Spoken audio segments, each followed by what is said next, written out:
Good morning, everyone, and welcome back to the final episode in the special series for Open Education Week here at the Canadian Initiative for Distance Education Research. These sessions are intended to mark both OE Week and also the 25th anniversary of the Open Access Journal, the International Review of Research in Open and Distributed Learning, or IRODL.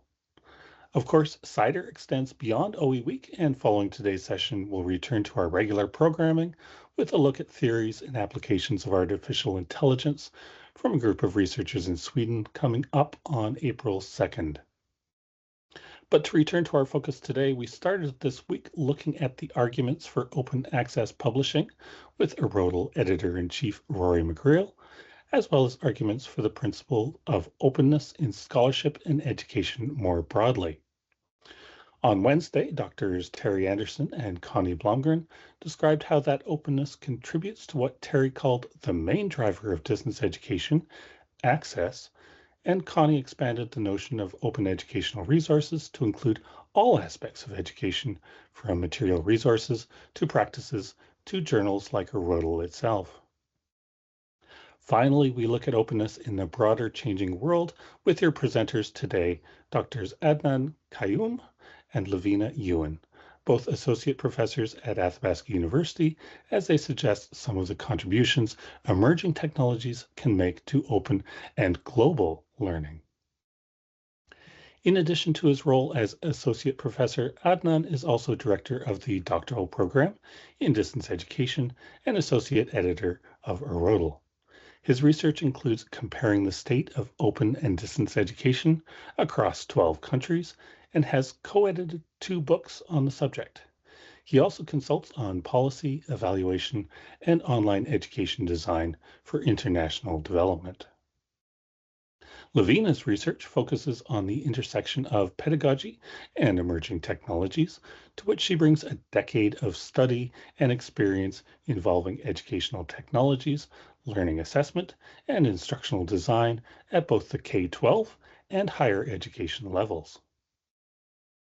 And with that, I turn over the microphone to Drs. Adnan Qayyum and Levina Yuen. Go ahead, Levina. Thank you so much for that warm welcome, Dan. And welcome to everyone who's joining us today on this lovely Friday morning.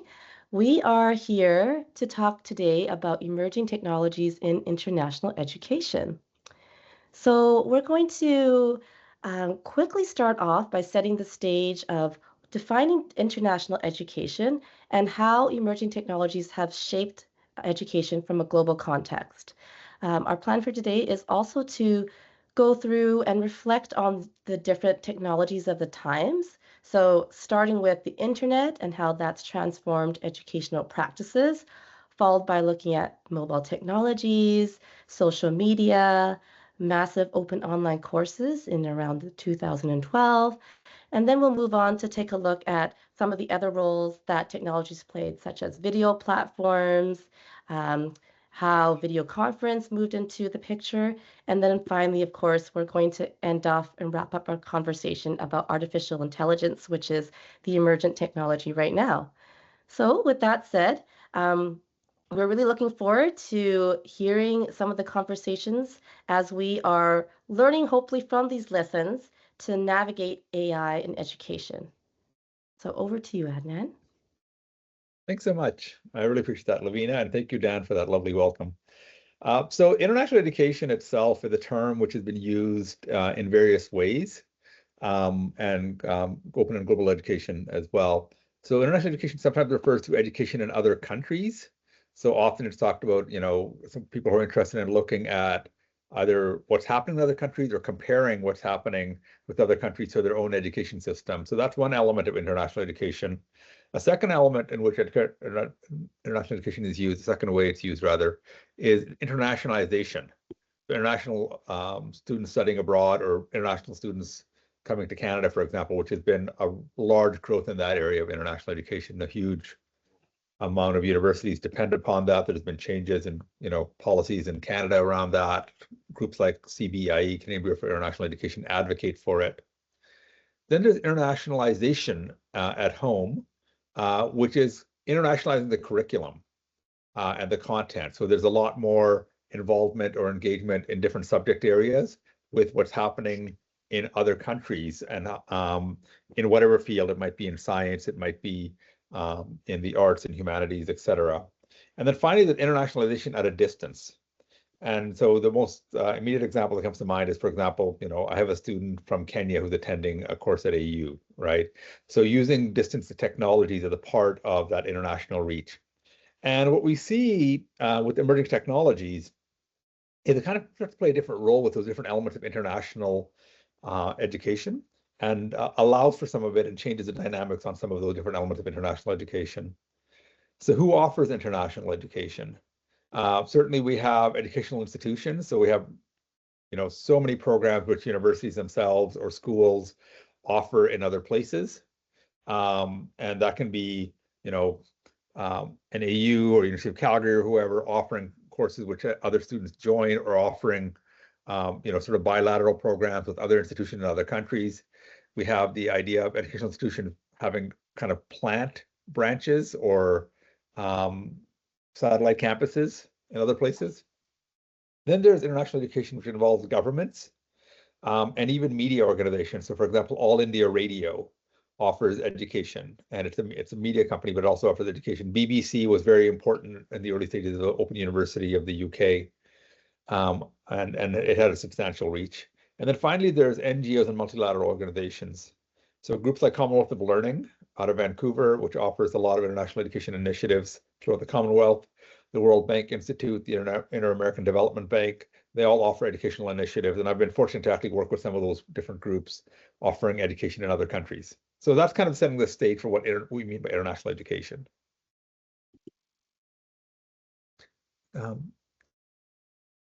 Thanks, Levina. So as we talk about emerging technologies, really the big transition that happened when iRodal started 25 years ago was the growth of the internet for education. And we saw a lot of emergence of online courses and programs as distinct from computer conferencing. Computer conferencing, the idea of education online existed as it did in other media, whether it be correspondence through postal service or radio or television, for decades. But the emergence of the internet has substantially transformed a lot of the reach and design of education. And a really interesting article early on in iRodal actually looked at a group called the NKI Internet College, which was based out of Norway. And they actually looked at how they transitioned from computer conferencing to using the internet as their main vehicle for actually delivering education. So part of what I'm going to discuss, what we'll both discuss, is how iRodal has actually been a part of the conversation for emerging technologies and its use in international education throughout the past 25 years. So that's an interesting reference right there, Paulson and Rectal, about how that particular institution made a transition. They're an NGO based out of Norway. But we also see, for example, the Masters of Distance Education at Athabasca. I was at UBC at the time. We offered a Masters of Ed Tech with some groups in Mexico. You saw that big movement towards using the internet as a vehicle for delivery. At the same time, that we also saw the emergence of fully online institutions. So the Open University of Catalonia, WOC, it becomes the first fully online university in the world. It started in '94, and they jumped onto the internet right away and has been internet-based throughout. Other institutions like AU, we were correspondents and we did other media as well, and we transitioned to predominantly online. But WOC actually started that way. And then one of the examples I was really engaged with and found interesting was the idea of the internet boats. It's actually an initiative in Bangladesh, and it was operated by the Shadule organization and funded by the Gates Foundation. It's basically like the idea of the school car that Terry talked about in his presentation, which was it would be these boats, and they had satellite support through green technologies, and they would actually have internet access on the boats, and they would go to villages upriver in Bangladesh, and they would offer courses. And initially, what they would do is they would offer courses and resources for agricultural education. But while there, they also started offering education for health education, particularly for women. And then from that, it transitioned into broader education for literacy. And these school boats still exist. There's 26 of them now. And that was a really kind of interesting, innovative approach. It started like over 20 years ago, using the internet via boats as a source for education and delivery. I think we move to the next slide, Levina, if you have access. 2007 saw the launch of the iPhone. Mobile technology certainly existed before that, but that really accelerated and catapulted the interest in mobile learning, or M-learning, the field of study and the field of practice. I remember seeing Muhammad Yunus, the Nobel laureate who won a Nobel Prize for creating the Grameen Bank, which is focused on micro-lending. He talked about going into a village where he had an iPhone, and he started showing what the iPhone could do in terms of the access. And one of the villagers said to him, "Oh, you rub it and it produces magic. It's like Aladdin's lamp." And I still remember that very distinct story that Muhammad Yunus described about how people saw the potential of what mobile technology could do in terms of access. And I was a colleague of mine when I did international education, was involved in a project in Ghana where they used radio as a really important vehicle for delivering distance education. And then once mobile apps became more accessible, they actually would use that idea of distance education via radio and add an element of talk radio to it. So people would actually text in their questions from their mobile phone to the radio station, and then that would be the actual basis for the curriculum, in a sense, right? And how the lecture would evolve based on the questions that were being asked via mobile, and it would still be delivered via radio. So I thought that was really interesting in terms of mobile technologies really having that access mission, but also changing around the pedagogy of distance education that was being used. And again, we see some really thoughtful articles that were used, or that were published in iRodal throughout around the use of mobile, but especially after 2007, a huge interest in M-learning, which continues. I will say, like, even though we don't talk about it in the same way, certainly in our program, M-learning continues. Duolingo, which is the logo I have there, they're still massively influential. They started with crowdsourcing as their source for language education, and that's another example of one of the thousands of apps which exists for learning via the phone. Next slide, please. I think this is you, Levina. Thank you. Yes. So as Adnan was mentioning, with iPhones and mobile technologies becoming increasingly adopted across the global landscape, we saw that social media had begun to significantly influence also our teaching and learning environments. And a key player, I think, in this movement was actually Facebook. When it first launched in 2004, it was rapidly gaining popularity alongside smartphone adoption. And I think very few of us at the time could really predict this profound impact that Facebook would have. I know for myself, I was actually quite initially skeptical when I heard about Facebook.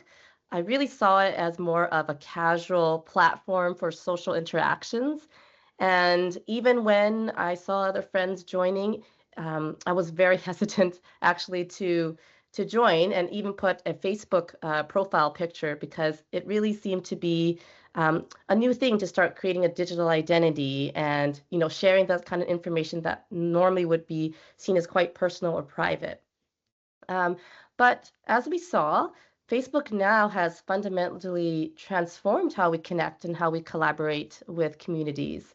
For some of you who are still using it, you'll know that it can be used now to facilitate digital marketplaces, and it has certainly blurred some of the lines between personal, social, and educational spaces. And in some ways, there were actually early indicators that social media would really take off. The Crimson Report actually highlighted that as early as 2004, when Facebook first released and launched, it actually amassed over 900 users within the first couple of days, which is actually a lot given, the remarkable competition that was already existing with other platforms, and also in some ways reminiscent of the phenomenon that we saw with ChatGPT's sort of explosive adoption when it was released in November 2019. And so, thinking back to some of the examples across the world, even from a standpoint when I was teaching at the University of Alberta, I remember myself and fellow educators, we were already experimenting with closed Facebook groups to try to foster more engagement and to also share resources. And a lot of that came because we recognized that students were already frequently interacting with these platforms outside of the traditional classroom. And having these Facebook groups and social media groups or apps really helped students and teachers connect and build these connections in more personable and more approachable ways.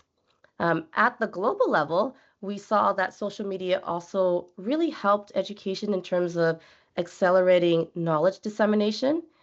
We saw it empower participation in terms of social activism, and it really helped to cement some of the community relationships in the educational environment. And by 2010, a lot of educational institutions were embracing Facebook as a kind of educational tool.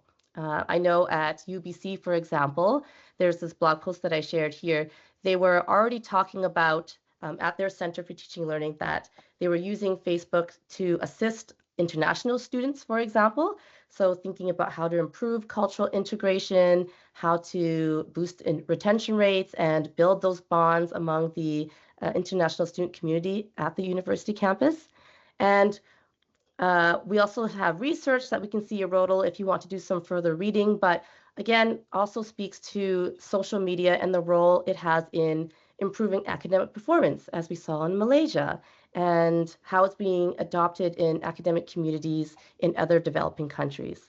So we really saw social media shine during the sort of 2004 to about 2010, 11, 12 era, and it helped develop and influence some of the prominent learning frameworks coming out of that period. So, of course, connectivism that we saw with George Simons in 2005, highlighting that idea of networked and socially constructed learning. Of course, we have Henry Jenkins, that concept of participatory culture, so emphasizing active participation, community engagement, and all of those were significantly influenced by the prominence and popularity of social media and their uptake at that time. So we really saw this sort of renewed attention as we saw some of the practical mechanisms that social media could build and sustain within our educational communities.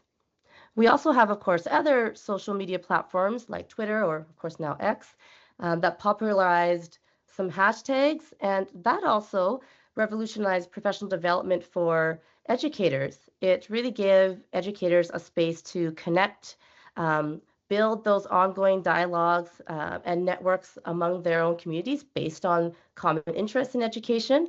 And social media really give way to informal learning communities beyond formal educational context. And so, looking at some of the online tutorials and lectures as they were improving in quality, social media gave them a platform and gave students a platform by empowering them to really participate and engage in activism and shape some of the educational narratives around that. And also, of course, provided a platform for collaboration and encouraged a lot of peer-supported learning at unprecedented scales.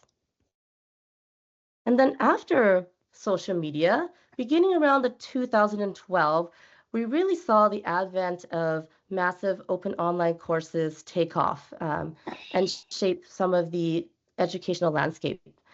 Time Magazine actually called it Year of the MOOCs in education. And there's another headline here talking about the MOOC Brigade. And a lot of that comes from this idea that at the time, many prestigious institutions like MIT, like Harvard, like Stanford, they were pioneering MOOCs at an unprecedented global scale. And so essentially anyone who had access to the internet could potentially have access to these high quality educational content and environments. And so MOOCs really enabled learners worldwide, especially for, I would say, those who were maybe economically disadvantaged or living in remote regions, to access these kind of courses that might have been previously unavailable to them, whether that's for geographical reasons or cost constraints. We also saw MOOCs playing a key role in helping learners in developing countries. So, for example, Coursera had a lot of partnerships with students in Africa, in Southeast Asia, and in Latin America. And a lot of these partnerships came out of trying to, again, promote educational access for these learners and global outreach. And during this time, we saw a number of frameworks, again, coming to the forefront, like connectivism, as I mentioned before, but also community of inquiry frameworks.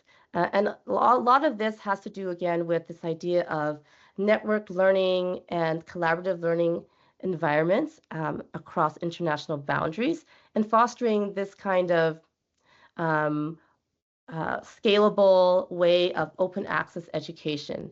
And so MOOCs really, I would say, laid the groundwork for a lot of the changes that we saw in education, even as we think about concepts of educational micro-credentials. So from a policy standpoint, we saw a lot of universities blending MOOCs with formal education. And although, as this headline points out, there were limits, so we saw high enrollments, we also saw high dropout rates to go along with it. And during this time, educators were really trying to figure out how to essentially transform this idea of access, which MOOCs provided, with how can we engage and ensure success for a lot of these online learners? Just in a way, in the same kind of vein as we are trying to navigate AI nowadays. And MOOCs, from a pedagogical perspective, I think really made us rethink traditional lecture-based approaches to teaching.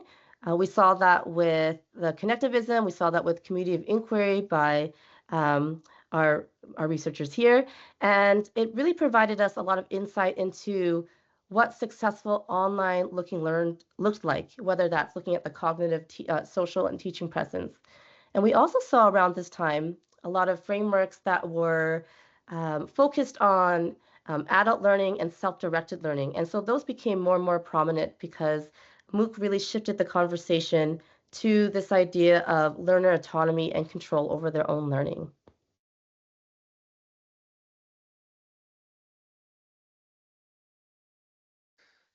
So one of the major drivers for MOOCs and for a lot of the growth of what I'll call internationalization at a distance, which I think MOOCs is a great example of that, was actually YouTube. The growth of YouTube and the idea of the video platform available to people in a lot of different parts of the world really substantially made a big difference in how we think about distance education, and it increased both formal offerings and informal offerings. So for example, Khan Academy, very well known now, big tutoring area in Khan Academy, huge following for that. So YouTube was a major driver, but many other organizations got involved as well. As Levina mentioned, you had Coursera, edX kind of initiatives. And then there were also initiatives by distance education providers. So the Open University of the UK, for example, started Open Learn, which was a platform that they created to provide open access to video-based learning.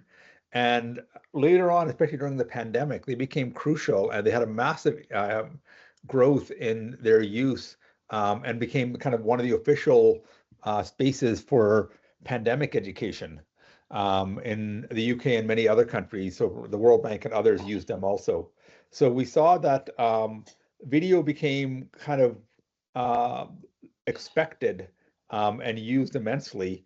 And then during the pandemic, video conferencing, and these are all icons people will know, Google Meets, Zoom, and Teams, kind of became the norm in many parts of the world. And we saw the growth of emergency remote teaching.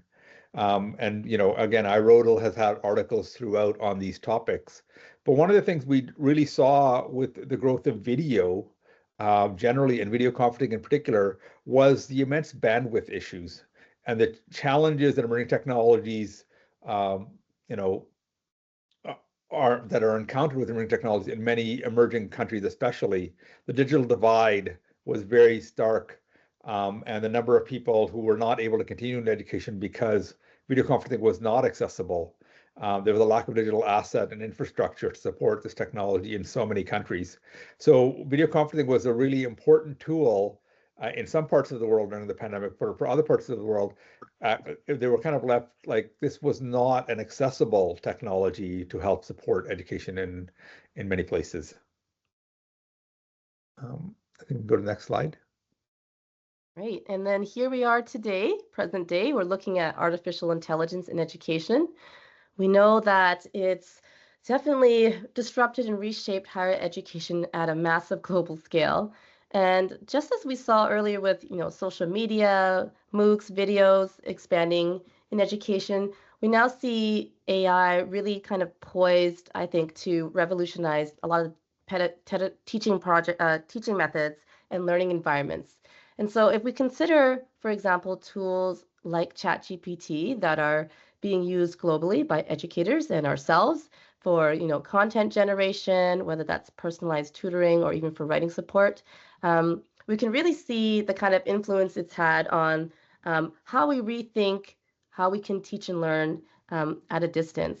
So, for example, at the University of Toronto and at MIT, they've been integrating a number of AI policies and different activities that look at enhancing student learning. They've really been looking at, AI adaptive feedback, how to boost research productivity. From an international perspective, we've seen a number of AI-driven innovations. So as an example, we see with China, they have been extensively using adaptive AI tutoring systems, looking at ways that they can sort of track and personalize education at a massive scale.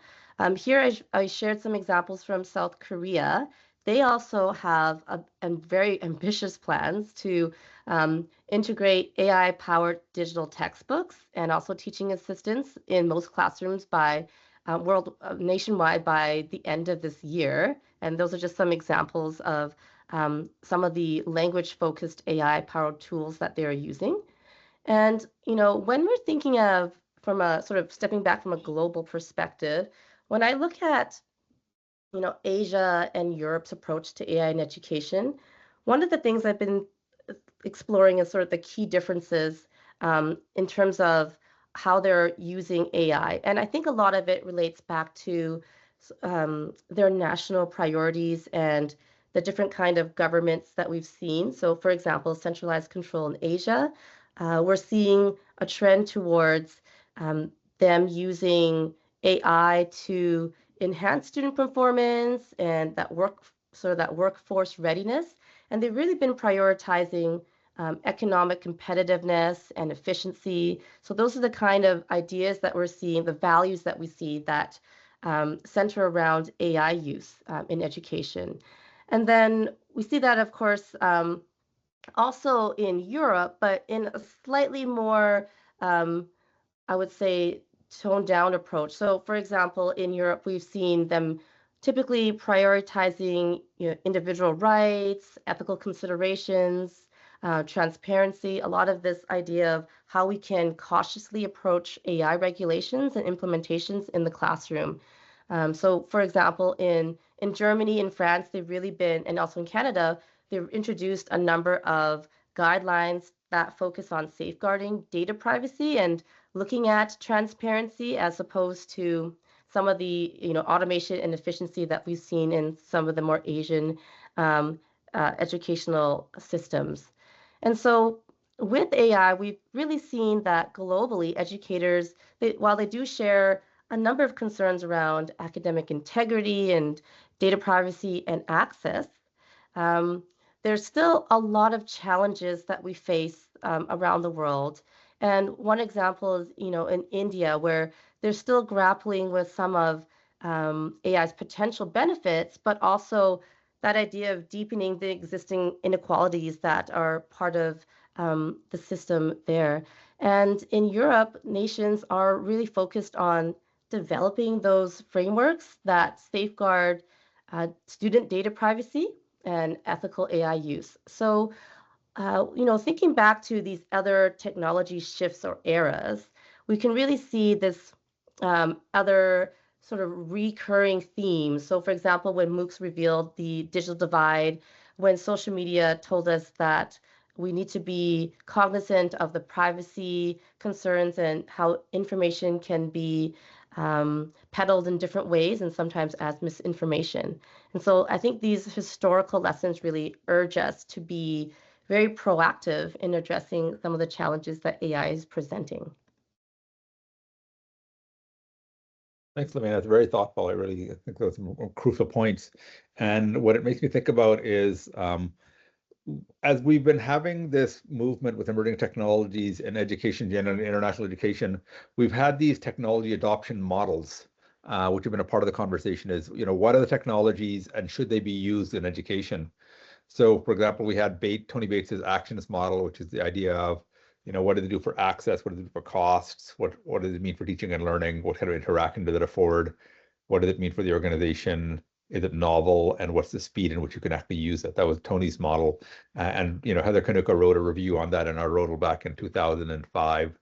Venkatesh's model about user acceptance of information technology is another common one, as is Davis's technology adoption model. And Roger's well-known diffusion of innovation, which applies not just to emerging technologies in education, but to emerging technologies in a lot of different areas. But I think what's striking to me as we move through these various technologies, we've given a snapshot of a few technologies, there's many others, of course, is that, the emerging technologies themselves have substantially changed a lot of education in important ways. Neil Selwyn out of Australia talks about this quite a bit, about the ways in which we're kind of the boiled frogs. We haven't noticed the immense number of, everyday manifestations of technologies in our lives as educators and as students. So, for example, one of the features we're looking at is the idea of platformization. How platforms are just expected now in education. And we haven't even talked about LMSs, for example, right? But that is one example of the platformization of education, and that's expected even within face-to-face education. The platforms are an important part of it. Another one is, Levina started to talk about social media, and there's been much discussion around what it means for attention span, what it means for engagement, for veracity of information, the phenomena of TLDR, too long didn't read, which we see in discussion forums even now in our classes. But also an important part of what's happened with the emerging technologies in a lot of international countries, but even for us here, is the need for continuing professional education for educators, for us to keep aware of and abreast of what's happening and what the potentials are. And AI is a great example of that. But with each generation of technologies, there's been that element of how do we keep educators aware and engaged and kind of realize the potential of what they can do along with the students themselves. So the idea of technology adoption models has generally focused on, should we adopt the technologies within our educational systems and our educational systems at various levels, as university-wide or school board-wide, but also particularly within programs and classrooms. So that's an area which has been an ongoing part of the conversation. And again, those citations indicate iRodel's really been crucial in making sure that we stay abreast and are involved with that conversation around what do the emerging technologies mean, and how can we actually think about adopting it if we should at all. Yeah, absolutely. And to kind of wrap up, we thought we would share some of our thoughts around what kind of lessons did we learn as educators. And we highlighted a couple here. Of course, there are many more. But I think some of the major lessons that we've seen when we look at these technologies and what they have meant for us is thinking about engagement versus this idea of scale or access. So as an example, when we looked at MOOCs, while we did have high enrollment, we saw poor completion rates overall. And when we turn to AI, we can think about how we might try to avoid some maybe similar pitfalls by prioritizing human-centered learning design and human values, and leading the way rather than focusing on some of the AI's potential to automate and provide more efficiency in our educational systems. I think the other idea that relates back to educational credentials is that while we had MOOCs that created more, modular, more skill-focused educational opportunities and ways of recognition, I think AI might be able to take this kind of a step further by creating more pathways. So, for example, AI can present itself as a tutor and take on many different roles and giving feedback to the students immediately and extend on those questions because of their complexity and their ability to recognize patterns and individualize the content. But we also can see how other technologies alongside it, like blockchain, might provide us some other solutions towards, securing ways of verifying educational credentials across institutions at a global scale. In terms of prioritizing equity and ethics, I think that time and time again, these technologies have just proven how important these aspects are. As we mentioned, MOOCs, they provided us a way of having more access, but it still didn't solve other access issues that we've seen persist with technologies like internet broadband issues in some remote regions, or the variance in digital literacy skills amongst our students and even across faculty.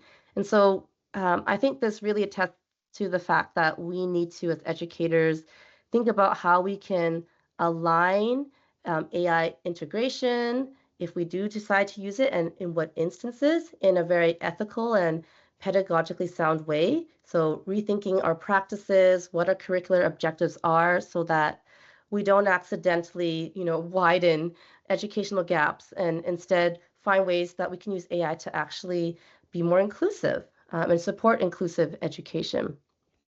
I think the other aspect about thinking along these technologies is this continuation of misinformation and this idea of information overload. So with social media and with the political climate that we've been seeing, I think it's just ever more important that we are verifying our sources, because we know that information or misinformation can be spread so quickly. And I think AI is very similar. We're still seeing that kind of pattern in terms of AI telling us and reminding us how important it is to look at authenticity and integrity, and how imperative it is for educators to teach AI literacy and digital literacy so that our learners can really discern what credible information it is and what we can trust. Thinking about interconnected learning environments. So there are some, of course, psychological and other impacts on our well-being. So thinking about distraction, that idea that everything's vying for our attention, and also privacy. These concerns are continually persisting. So with social media, we saw it blurring sort of the lines and the boundaries between personal and academic environments. So that could lead to more privacy risk or more digital distractions, but it also provides a way for us to become more interconnected at a global scale. So I think looking at some of these as a whole, we're really seeing that we're kind of at similar crossroads actually with AI, and hopefully some of these lessons that we saw from these sort of evolving technology eras will help us navigate this sort of new frontier in a more thoughtful and a more informed manner. Adnan, over to you. Do you have anything else? Very good insights to share? I don't have very good insights. I found it really interesting what you were saying. I think maybe at this point, I'm happy to actually hear from others. I have a few other ideas that I want to share, but I'd love to hear other people's thoughts or experiences about emerging technologies that they were engaged with and their own experiences in the international education setting or otherwise. I know I have a couple of questions around AI, because I know it can be the rabbit hole we always go down because it's so interesting and so immediate. But I know there's been many other technologies along the way which have informed how distance education and open education has evolved in the past 25 years. So happy to hear any questions from anyone or comments. All right, and with that, we are moving from the main presentation to the Q&A. So at this point, you are welcome to post in the chat or to put your hand up to grab the microphone. we'd like to hear from you. I do want to take this moment while we're gathering our thoughts to thank our presenters again, Dr. Adnan Qayyum and Levina Yuen.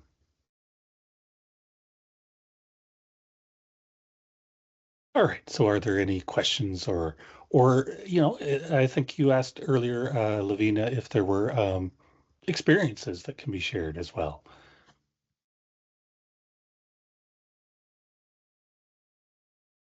Emily, you have your hand up. Go ahead, Emily. Yeah, thank you, Dan. It's I guess it's an observation. It seems as though with the lessons learned for educators, something that I noticed that maybe is missing are the ecological and environmental impacts of all of these emerging technologies. And I guess I think it's an important part of the conversation, and that awareness piece tends to be omitted. What are your thoughts on that? Emily, that's a great point, especially with AI. I think there was some talk about Kevin O'Leary trying to convince Danielle Smith to open up a massive power source to generate electricity for AI in Northern Alberta, because AI is such an ecological footprint. It's immense. And then when DeepSeek emerged from China, all of a sudden the ecological footprint was substantially less potentially. But absolutely, I mean, that's the more immediate example. But in all of these cases, the issue of access we think about for learners, for institutions. The issue of cost, we think about the actual financial immediate costs for students and for organizations and educators, but we don't think about the social costs as much. And I think that's a really important point. And I think that's to a certain extent where our technology adoption models are lacking. We actually kind of still have a fairly narrow focus of what we mean by the impact of some of these emerging technologies in various international education settings. And I think the impact is much broader. And I think AI really brings that to the fore, the idea of the impact. And I'd say cost is one element of impact. I think there's other elements of impact as well.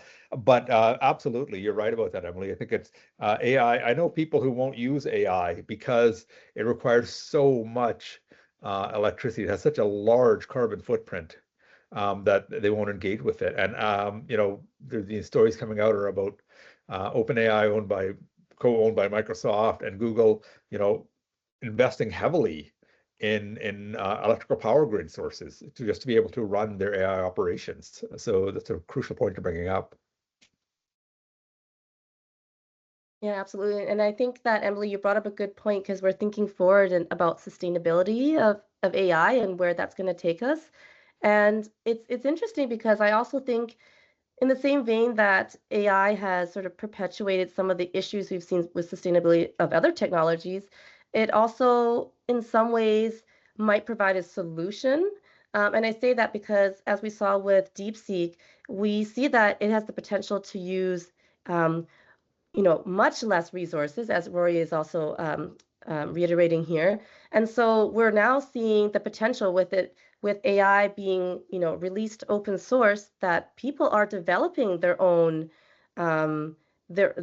systems right out of their own basements, essentially. So you could actually buy your own small computing servers, and students are already experimenting with. And I think there was actually a heading that came out just a couple of days ago about a student. I can't remember the name of the fellow, but he actually created his own system to that actually compares with some of the other. And anyways, what I'm saying is it continually is coming out. People are going in and experimenting with the open source codes and improving the algorithms, the AI algorithms, to the point that I've kind of been seeing a lot of the questions now kind of shifted towards ethical concerns about who the AI is being in the hands of who, and how that might be in some ways commodified, but also a bit of this race of who can get there first and utilizing it in different ways. So hopefully in beneficial ways, but as we know, being that it's open access, a lot of concerns around how it might be used inappropriately. So certainly very good question about where, and I think sustainability is a really important issue, and hopefully I think we're seeing a movement towards that being partially resolved by some of the technology advancements we've seen. But we have yet to see, because that's just a prediction. But thank you. That's a really good point. All right, and I'll just highlight here the OER Knowledge Cloud. If you're interested in this topic, has just recently added a link to a web article about the judicious AI use to improve existing OER, and the experience of Royce Kimmons and friends related to their work with open textbooks and the use of AI, including translation. I'll put a link to that in the chat. But speaking of translation, Anna has a comment here in the chat that she would love to hear your thoughts on translation technologies and current potential applications in education. I know that you referred earlier, Adnan, to Duolingo, but if either of you have thoughts on that, translation technologies.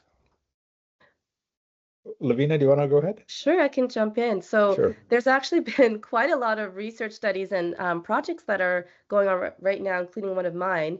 And really, I think AI has been used because it's a natural language processing model. We've been seeing it used to help a lot of learners around the world learn languages. And so a really good example is thinking about some of the pragmatic aspects of language learning, and that is having conversations with somebody.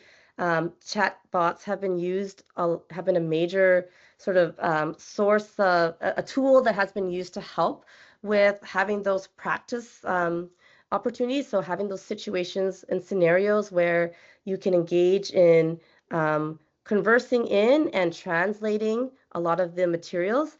I know, in the past, though we've always had Google Translate, it's only been improved further beyond what we could have expected because of the improvements that we've seen in some of the AI models. And I have definitely seen, translation, a lot of materials being more readily translatable at a first stage, so translated over several iterations with the support of AI. And it actually does a fairly good job if you actually try it out for many languages. And so we're seeing, some of these being implemented in applications, usually more behind the scenes.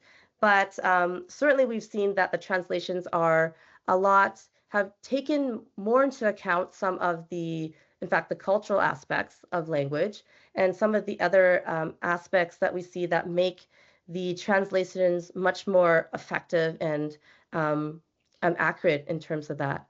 And as Rory is mentioning here, chatbots can be a substitute for a lot of native speakers for real conversations. And I have seen a lot of, we've seen in, for example, in education, in nursing education, for example, and also medical education, they've been using it to help with some of their interviews that they do and standardized patients activities. So where they have scenarios provided and generated by the AI, and then having their medical students actually practice going through those scenarios in a conversational way before they go into the actual practice with an actual actor.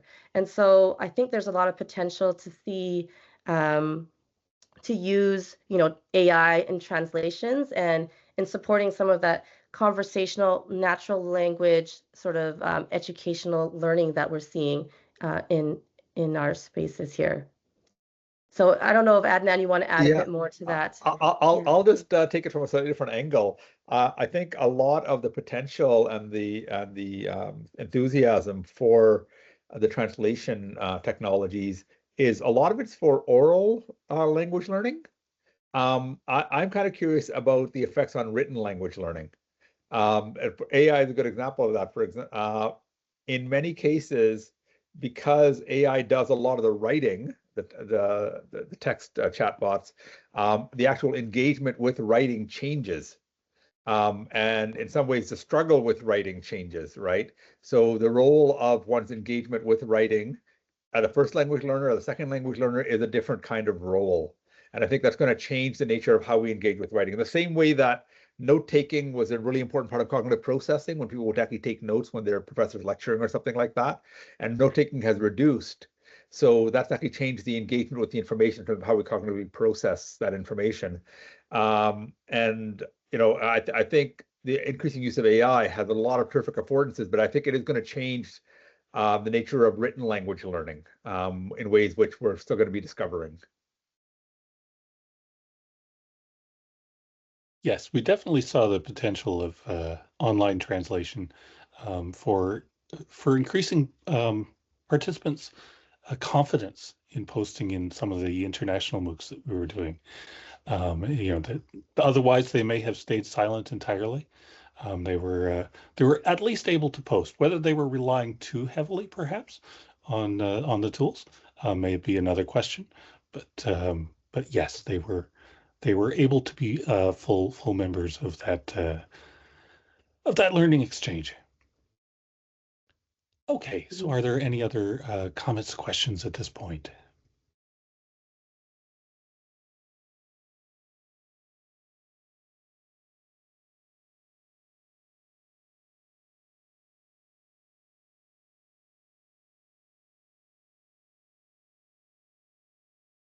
All right, I was glad to see the school boats come back.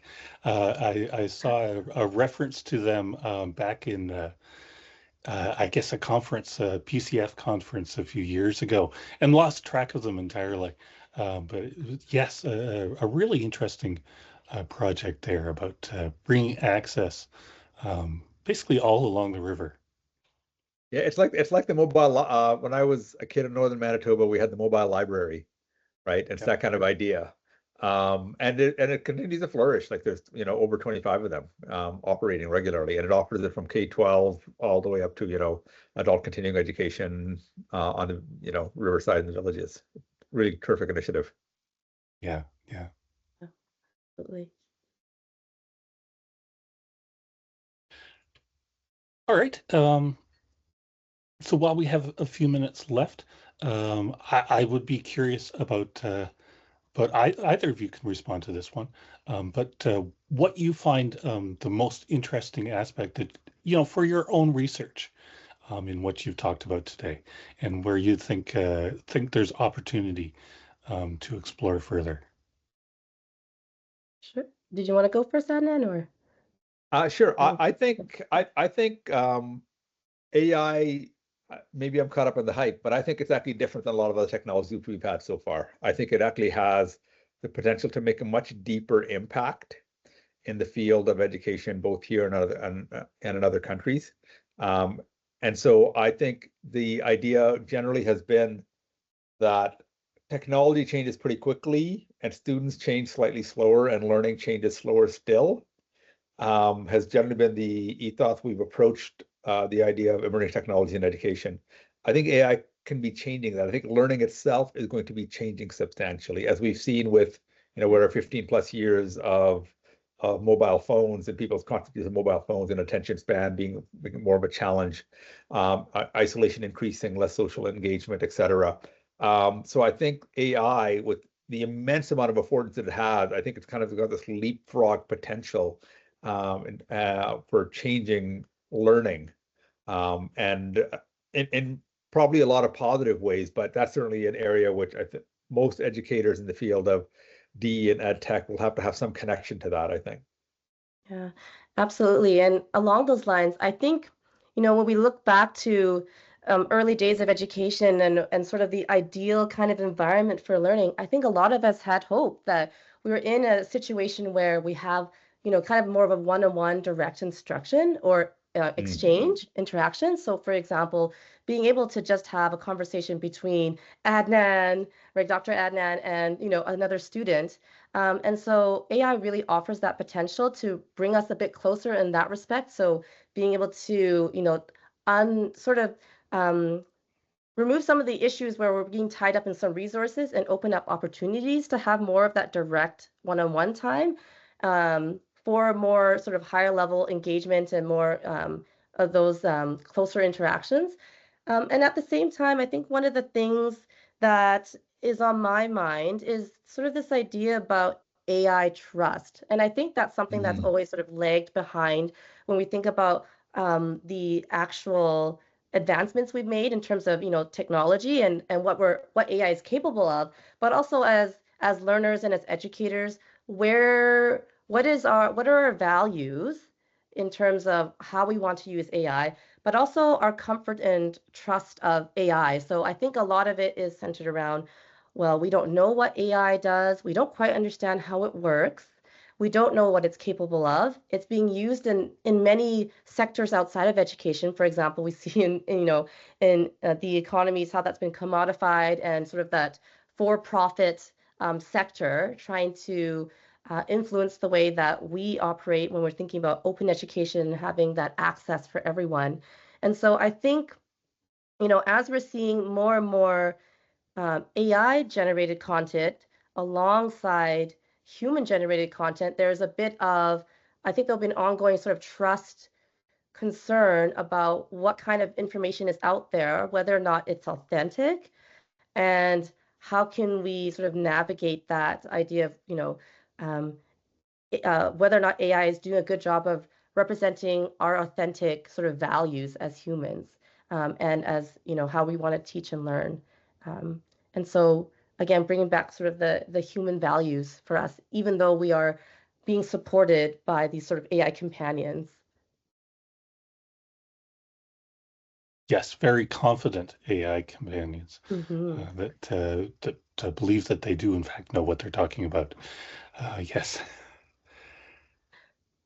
I guess it All right. depends if you believe general AGI is going to take off or not, and where that will lead. Yeah. Yes. It is actually similar to yes, you mentioned the year of the MOOC 2012, and all the headlines back then were, "Is this the end of the institution?" And I Right. think so we could see similar headlines around AI as well. Mm-hmm. I I mean, think there's so. definitely, sorry, Go Levina, ahead. definitely with all emerging technologies in education, we go through the hype cycle, right? Yep. The well-known Gartner hype cycle, and we're certainly experiencing that with AI. However, it does feel substantially different. I feel, especially as an educator, my role is different, and it's going to be continued to be different in a more impactful way than I've thought about. I'm a little bit more of the Larry Kubin kind of teachers and machines, oversold and underused a lot of the time, a lot of technologies, but this feels seismic. Mm-hmm. And I was just looking at Rory's comment, and I want to comment on it too. I think it's a really good point. He's saying, well, isn't all AI content based on human content, so therefore human values? I think that's a good point. I also think that AI presents a very sort of convergent opinion. So it's taking sort of the most frequently explored concepts or perceptions and then kind of presenting it back at us. So it does a really good job of presenting sort of maybe, I don't want to say the average, but maybe the mode of a certain topic, but may not be necessarily the kind of depth that we might want from an expert, like if we had a one-on-one conversation with you, Rory, about OERs, right? So I think that there's still a lot that we can explore, but certainly I think humans and AI can work together to use it in beneficial ways that will support us, in a way that is beneficial rather than some of the other ways that we've been seeing it being used. And I'm just looking at Eugene's comment here. Yes, a lot of strategic plans that are focused on trust in essential parts of this work. And in these early days, many see AI trust. Yes, exactly. I think it's really interesting because ethics is one of those pieces that is really important, but often falls on into the background because there are other sort of implementation aspects that people are worried about, and in the profit aspect too. So I think it's a very important thing that we lead with ethics, but it's certainly something that tends not to be valued by the corporations that are developing them. So now they're in the hands of maybe some AI developers, and I think that does cause some questions around, open access in education and how we can all play a role, in opening up education and learning. And just to build on Levina's point, I think what it really requires is for us as educators to engage with this very actively. Yes, smaller local AI as opposed to those global corporations. All right. I think we're at the top of the hour. I think we can wrap it up here. So I do want to say thank you to Dr. Adnan Qayyum and Dr. Levina Yuen for presenting for us on our last session for OE Week 2025. Thank you also to our audience for joining us. The recording of today's session will be posted in a few hours at our website, cideresearch.ca,